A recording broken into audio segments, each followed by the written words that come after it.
Teenagers of Reddit, what did you think was part of puberty, but really something else? When I was young I slept over at my friend's house. Woke up with my boxers soaked. I was so embarrassed that I had a wet dream for the first time, not even at my own house. Turns out I just pissed myself. And that's why you pee before bed, kids. Got it? Pee the bed beforehand. Warms it up too. Regular nosebleeds. Turns out my allergies don't like the humid air. My nose starts randomly gushing blood in the winter. It doesn't like dry lol. My nose is pissed off that I ever expected to breathe with it. I'm like a duck in bug. That's a big oof, my dude.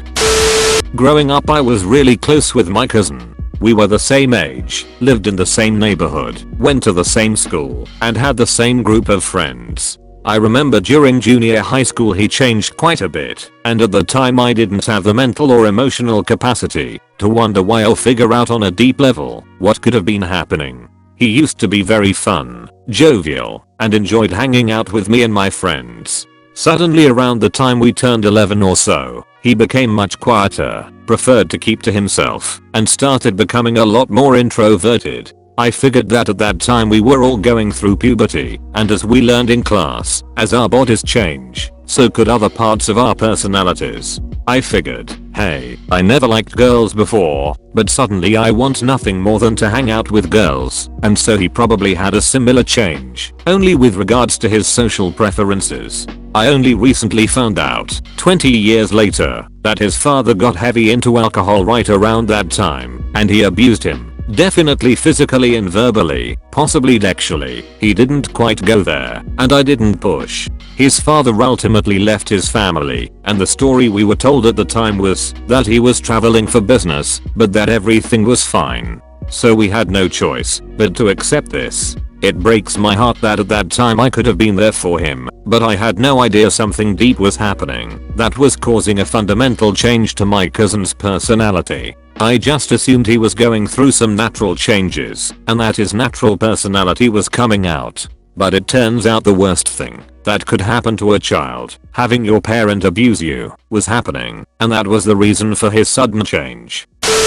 When I was a teenager, I always thought that having resentment towards my mom, single parent, was normal for that phase in life. Everyone told me I was just an overreactive teenager, going through changes, hypersensitive, and it would pass, and one day I'll realize how lucky I'm to have her. While I agree, she was a good mom, I still harbor a lot of resentment toward her over a lot of things, and my family was extremely toxic and would consistently diminish my feelings to make themselves feel better. It wasn't just a teenage mess of emotions, these were real problems that my mom couldn't be bothered with. It was more important for her to be the victim, and that hasn't changed still 20 years later. Most people are on the outside looking in and don't hear both sides of the story. Sometimes the smallest thing can lead to a life of depression, anxiety, and self-deprecating. In other words, you're not just finding yourself as a teenager. Life comes with constant growth and realizations.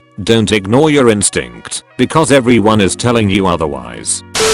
Had a horrible pain in my right arm. If someone even grazed up against it, it would feel like I got shot. It would also flare up at night, leading to many sleepless nights. I had multiple doctor visits, and it was always just chalked up to growing pains. After dealing with it for 2 years, a doctor finally did an x-ray and found a, thankfully benign, bone tumor.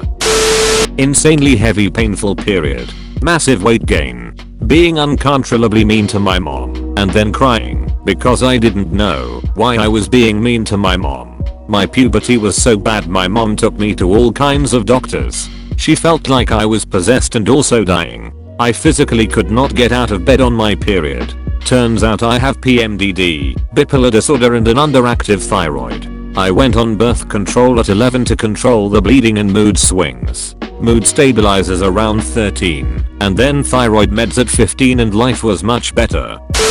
Not having a period for 8 months. Don't let any doctor tell you that's normal for that long, because you'll eventually find out you actually have polycystic ovary syndrome. Yeah, polycystic ovary syndrome is so damn common yet so ignored, or just not even thought of, or they just don't care. My doctor didn't even bother to try and help me understand it or offer treatment. She was just like, yeah, you have polycystic ovary syndrome, bye. I wasn't diagnosed until I was 28 either. Ridiculous. My doctor just prescribed me birth control and sent me on my way. 16-year-old me had to use the internet to figure out what was going on. I found a new doctor who has explained everything to me and she's fantastic.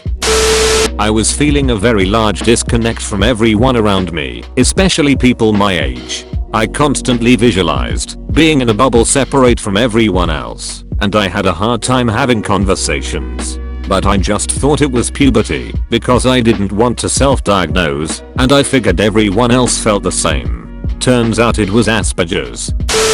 Being hypersensitive. Turns out my family was just toxic. In the same boat. My family accused me of being hypersensitive when I told them they are emotionally abusive and manipulative. They got super offended and said, well, you've always been the dramatic and hypersensitive one in the family. I just said okay and tried to move on. At this point, it's pointless to try to change them or make them happy. All I can do is shut out their negative influence and just move on. Ah yes, the old "you're the black sheep" phrase. LMAO, like, yeah, I'm the only one in this family who isn't ducked up. Karen. Sadly, my parents had 9 kids. So far, only 3 out of the current 6 adults have enough brains and courage to break the cycle and get out of that, all in their own different ways. The other 3 adults are stuck in that rut, and at this rate, never to get out.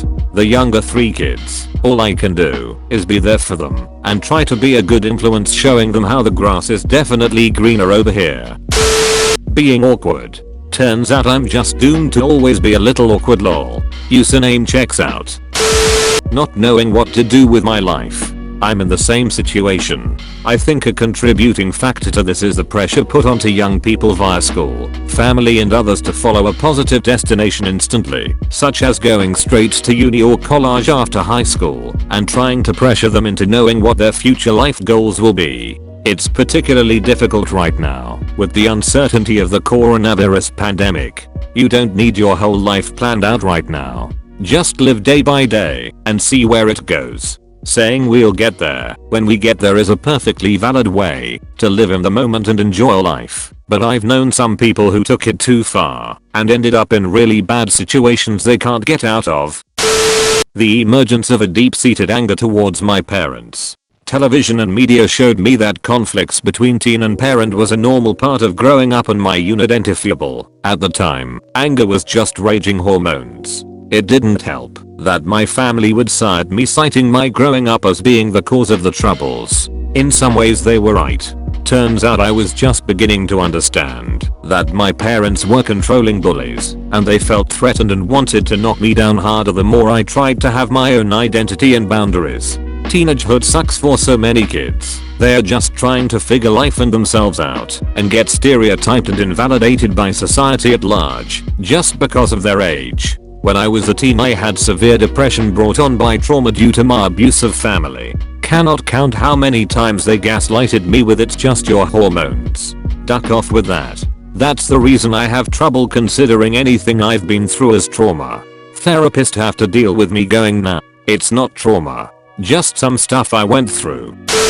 Reading. I didn't learn how to read till 9th grade. When I was in middle school, my mom was like, "You'll start reading soon. Some people it just takes time. Not is changing in your body now." Wasn't till my freshman year of high school my mom was like, "You need to start reading," and took me to a specialist, and turns out I have dyslexia. I'm 19 now, still pretty bad on reading and grammar. You could probably tell on grammar. It's a everyday struggle that not a lot of people understand what we struggle with.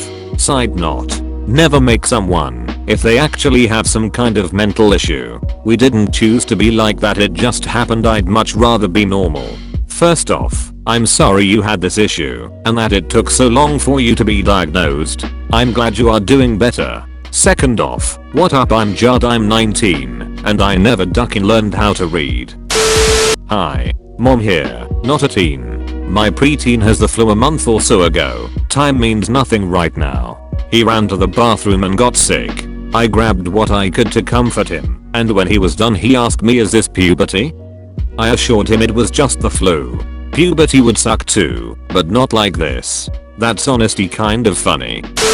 Not a teenager anymore, but as I hit puberty I started getting horrific, blinding headaches and numb limbs. The doctor diagnosed me with puberty onset migraines and growing pains. It never got better, and at 28 I finally got a doctor to listen to me and do some tests. Turns out I have a condition where a small part of my brain is sitting in the top of my spinal column. Wish I'd pushed harder when I was young, as no one believed me that a migraine could cause me to lose my vision for up to 2 days, and they thought I was just acting up. Wow, how gross of the adults in your life to dismiss you like that. I'm sorry you dealt with that. I hope you're doing better now. Obsessing over a friend. Turns out I'm codependent.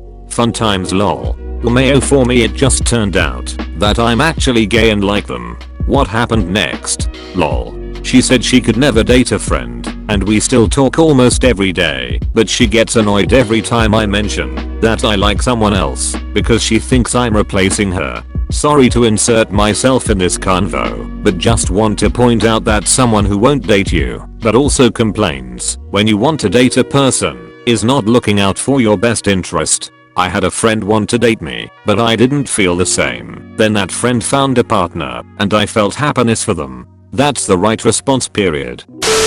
I never had crushes on people. All of my friends always had a crush on someone, except me. I convinced myself that once I got my period, that I would start to want to date people, but no, I guess that's not how it works. I have a similar story from when I was a teenager, but gay instead of asexual. I expected I would eventually start being interested in girls, but around 15 or 16 or so I realized that if that was going to happen, it probably would have happened by then.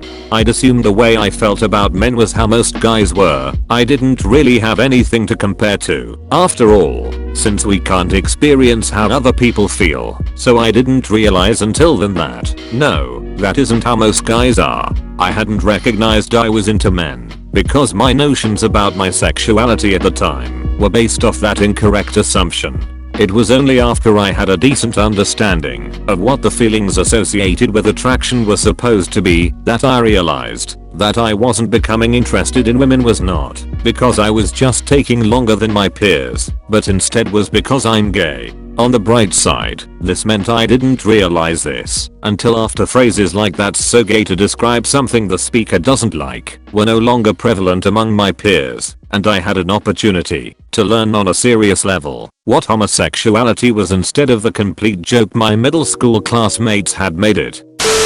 Extreme introversion? I'm not sure if this is puberty or something else, which is why this is more of a question than an answer. I was an extrovert before, but as I hit a certain age, I became an introvert. And I was okay with that, because everyone says that's normal for a teen. But then things started to get kinda extreme.